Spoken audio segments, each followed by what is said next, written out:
Hello and welcome back to Recorder31 at the Early Music Shop. I'm delighted today we are featuring the Royal Wind music, and Maria from the group has joined me to have a chat about one of their fantastic programs, the Orange Tree Courtyard. Here is the CD. The Orange Tree Courtyard, Renaissance music in and around the Cathedral of Seville. So, Maria, you were heavily involved in putting together this program, I believe. So I'd love you to share with us a little bit about the inspiration and the idea behind this program. Where did the idea come from?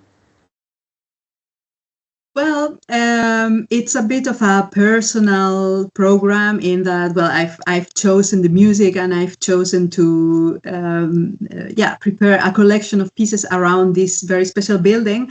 And that has to do with the fact that I did study in Seville for 2 years when I went there to study the recorder. And so I visited this cathedral many times. And it's, of course, it's by itself anyway a very inspiring building, full of history, full of art, but also significant for recorder players because we have quite a lot of documentation of recorders being played by the instrumentalists who work there. And so inspired by this building, I decided to put together a collection of pieces that I connect with different places within the cathedral, so like the courtyard, but also the altar and some other chapels and places which you will discover eventually if you visit our concert or listen to the CD. And I connect these pieces with these specific places. So we have a sort of a walk through the cathedral, and we meet all these different people and all this different music, which I have arranged for large settings, which of course is the Royal Wind signature, the sort of sound with 11 recorder players, but also for smaller settings like trios, quartets, and quintets.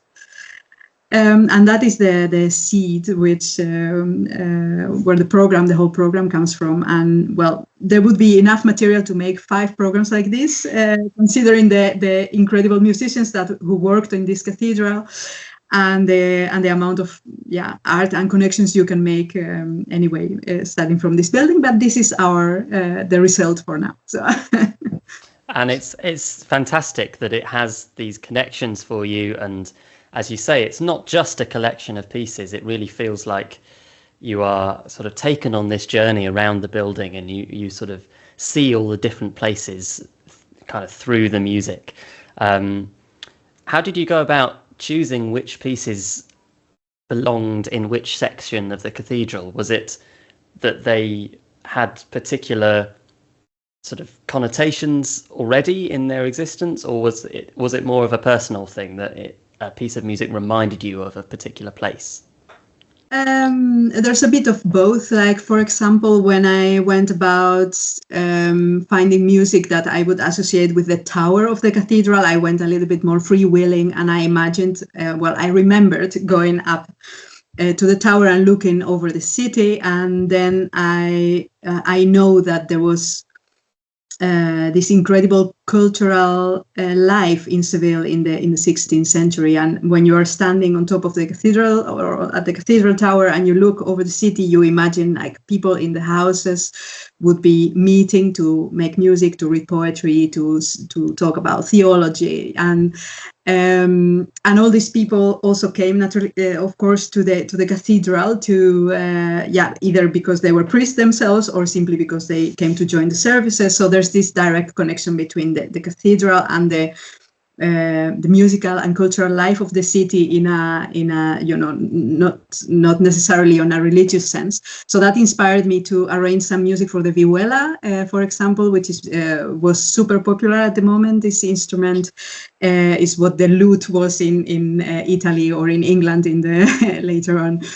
Was the vihuela in Spain, and I arranged some music which I imagined could have sound in the houses of Seville. And when you look over the tower, you may hear or catch a glimpse of that. So that's a bit more like my own very free connection.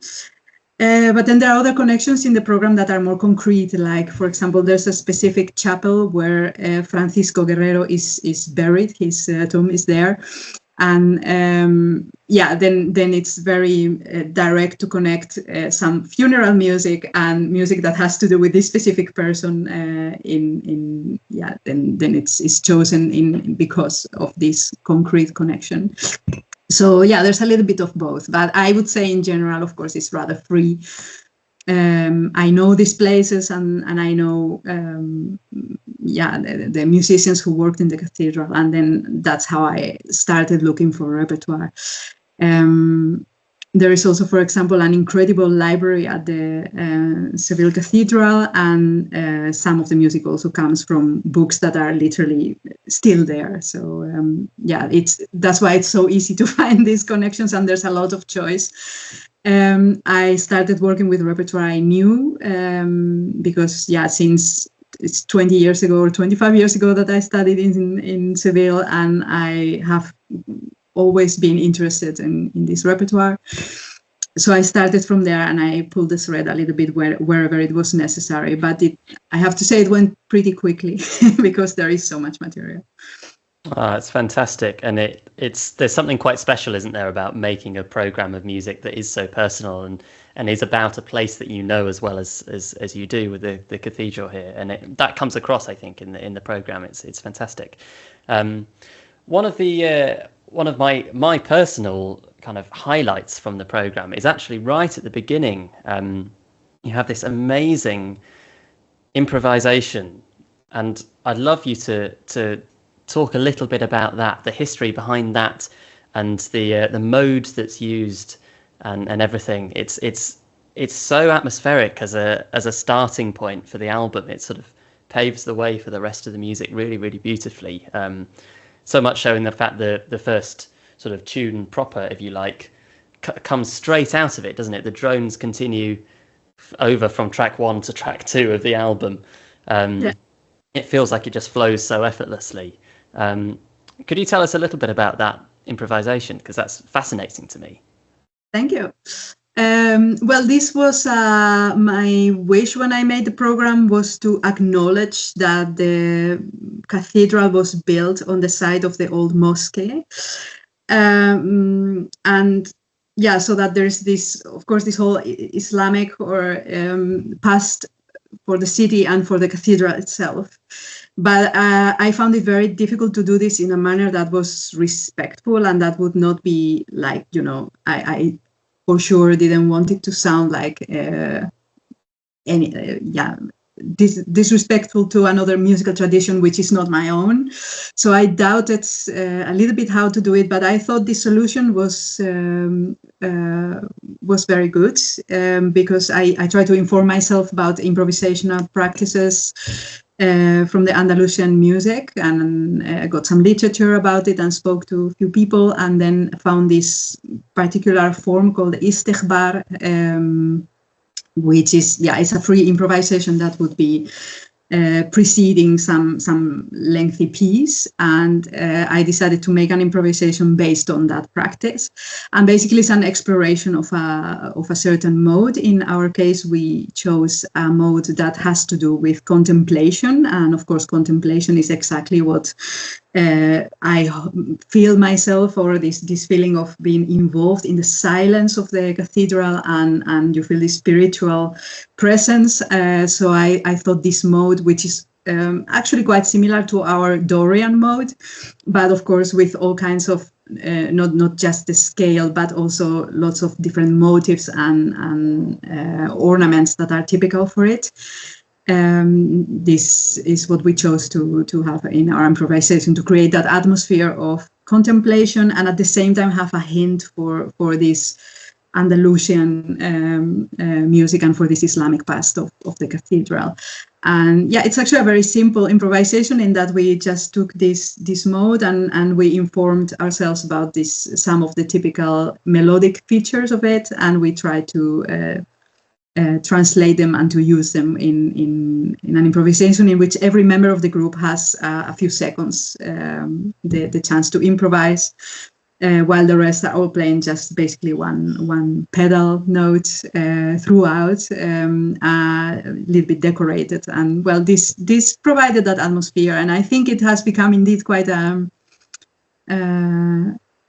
it's definitely something very different, something we have never done before in this way, and with the sound of so many recorders together, it has something quite special. And we did love the fact that when we tried it for the first time, we thought, this is probably 2-3 minutes, but actually we had been playing for 12 minutes.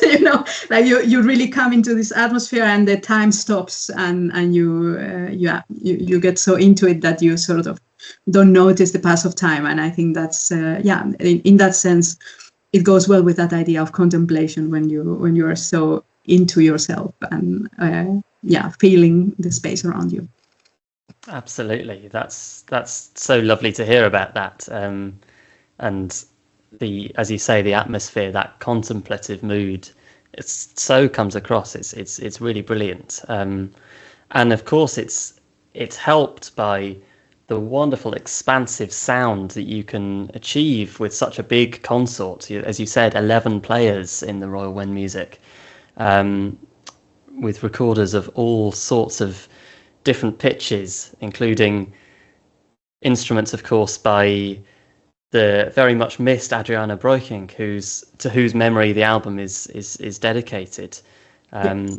What's it like to play in such an expansive consort with you've got these beautiful low consorts, and then the contrasts with the high instruments, and then of course you've got so many players that you can double the octaves in a lot of places, can't you, and just create this huge sound. So what's that like as a player? Well, I'm still getting used to it, and I've been in ensemble since 2001. So that is what is fascinating about it, that you always can. I keep being fascinated by the sound itself, by the possibilities in registration, as you have mentioned. We often combine two registers, let's say 8-foot and 4-foot, as you just said, but sometimes even 3. Like, you can have a low consort, a high consort, and a very high consort with a sopranino on top. So we have sometimes done like 4 players on 3 different registers, and all those possibilities are just like candy for record players. Of course, it's something.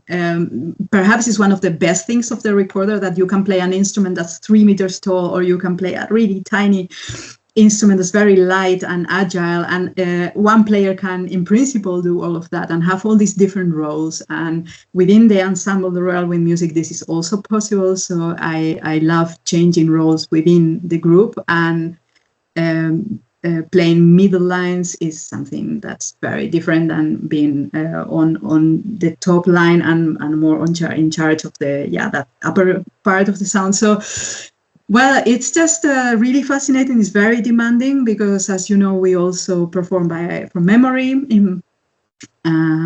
which we believe is not only because it looks and it sounds better, but also because it allows us to really have very good communication within such a large group, so that we all are in charge of cues, of expression, and of bringing out certain features in the music. This makes it then extra challenging. It requires a lot of work in many ways, individual work, and then of course work with each other, getting to know each other really well.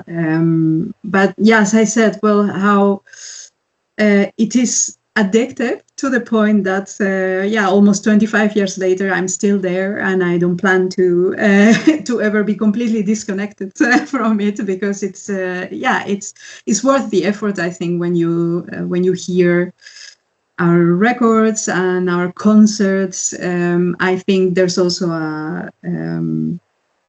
a certain evolution over the years, not necessarily in the sense of that it's getting better or that it's better than it used to be. I think it's simply, it's different combinations of people make it sound different.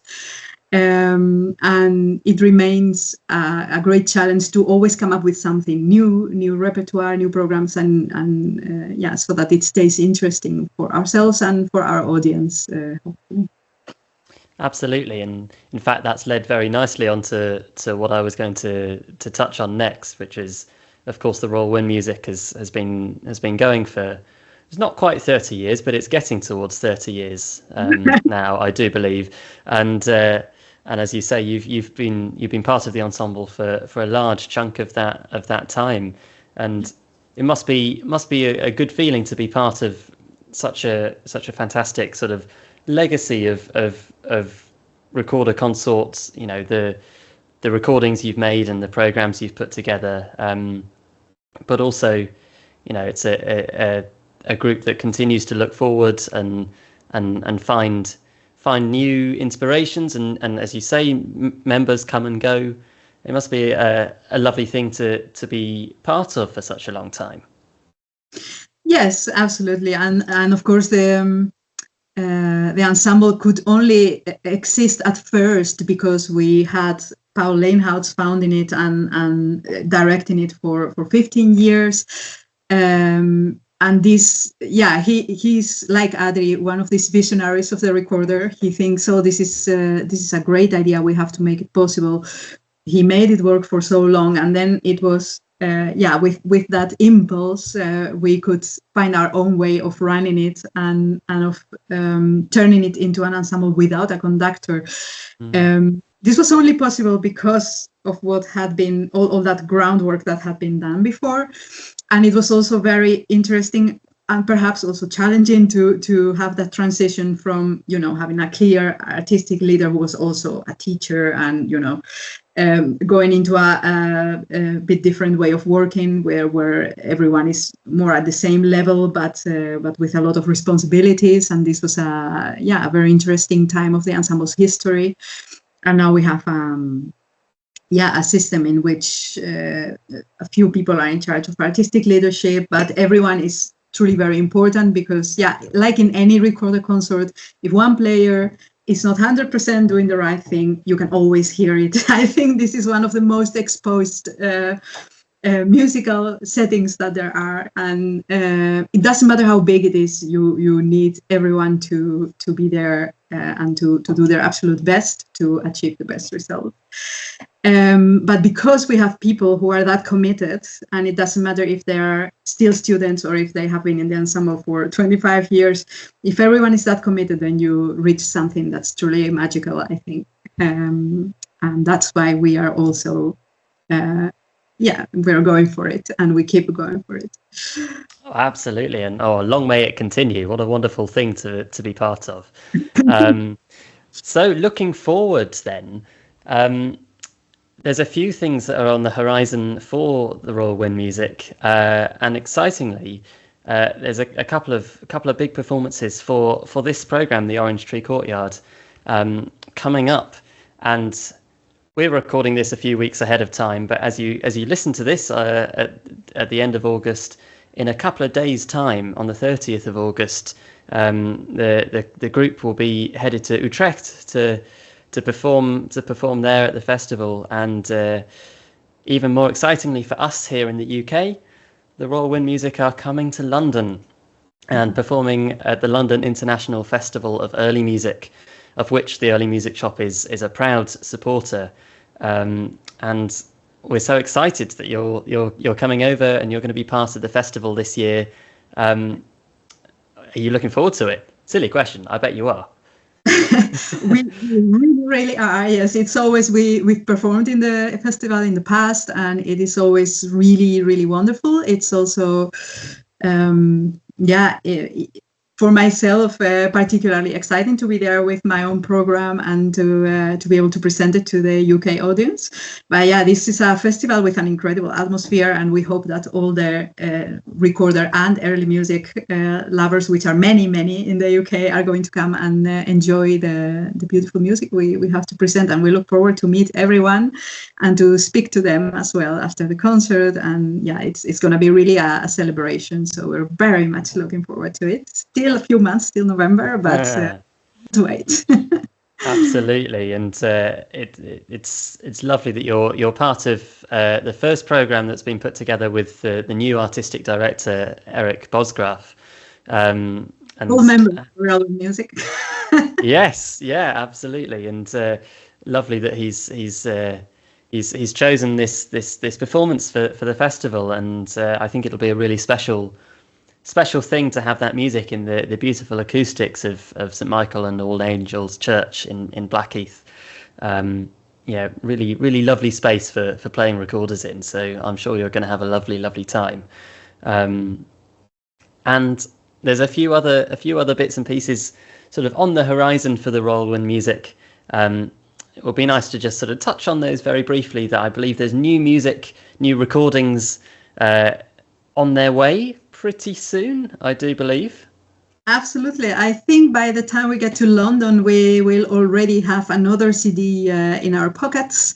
In this case, it's also a very special one because it's the first time that we are going to, or that the group has recorded a CD dedicated to just one composer in principle. I say in principle because there's also two contemporary pieces inspired by Zweling in this case. So my colleague Hester Groenleer has arranged all kinds of organ and vocal music by Zweling. Of course, the big Dutch composer, the most admired of the among the Dutch composers, and it has been a really beautiful challenge for the group to perform music by just one composer in this program, and you will see that the variety in the music itself is so big that you don't miss these mixed programs that we usually make, because when you work with such genius as Veling, then there's always enough variety. There's really light music, there's really full polyphony, there's virtuosic organ and keyboard works. And well, we look forward to present this, and hopefully you can already hear it when we visit London. So please save some 15 to 20 pounds and you can take it home. Fantastic. I love the plug. That's fantastic. Definitely. And we will we'll make sure that we spread the word when that album is released, and hopefully we'll be able to sell it through the early music shop as well, as we have done with the Orange Tree Courtyard. I look forward to hearing that. Sounds like a fascinating program. And you mentioned about the organ music and the vocal music, and I think both of those things come across so well on recorders, don't they? So that's very exciting. And of course, for a few years now, probably 10 years or more, you've been working on the Open Recorder Days Amsterdam Festival. Which is really wonderful meeting point of recorder players from all over the world, with performances and competitions and marketplace, sort of lots of things that have parallels to the London Festival, and it's lovely that Amsterdam has got that wonderful festival as well, and I believe more information is coming soon on the next edition of the festival. Is that right? Yes, absolutely. We are busy with our organization, and as soon as we have dates, news, and program, then we are going to inform the world as soon as possible. So please stay tuned to the website of the festival itself, openrecorderdays.com. And of course, the socials of Royal Wind Music and your own, because I'm sure you will also help us share. As soon as there's more news, then we will be sharing it. But we are very excited indeed. The first edition took place in 2012. And it has been a wonderful path to see this festival growing and becoming one of the main recorder events in Europe and overseas in the meantime, with visitors from Asia, from South America, from North America, from Australia. So we very much look forward to do it all again, and we will let the world know much more about it very soon. Excellent. We'll keep our eyes peeled for that, and of course we'll share details from the early music shop's pages as well, as you say. And personally, I hope I can make it. I couldn't make it last time. I haven't been since 2019, so really hope the dates mean that I'm able to be there. I missed the last edition myself because I was on maternity, so I also look forward to being there again. Yeah, wonderful. Oh, fantastic. Well, Maria, what a pleasure it's been to talk to you today. if anybody hasn't heard the Orange Tree Courtyard album, I would urge them to go and have a listen. Really, really exciting music, as we've talked about today. So you can buy copies of the CD through the Early Music Shop, and of course you will be able to as well at the London International Festival of Early Music in November. And all the details for the London performance will be on the website, which is www.lifem.org. And we'll make sure that all the links are with this video. Thank you so much for the time you've given for this interview, and we look forward to seeing you soon. Yes, thank you for the invitation, for talking to me, and see you very soon in London. Look forward to it.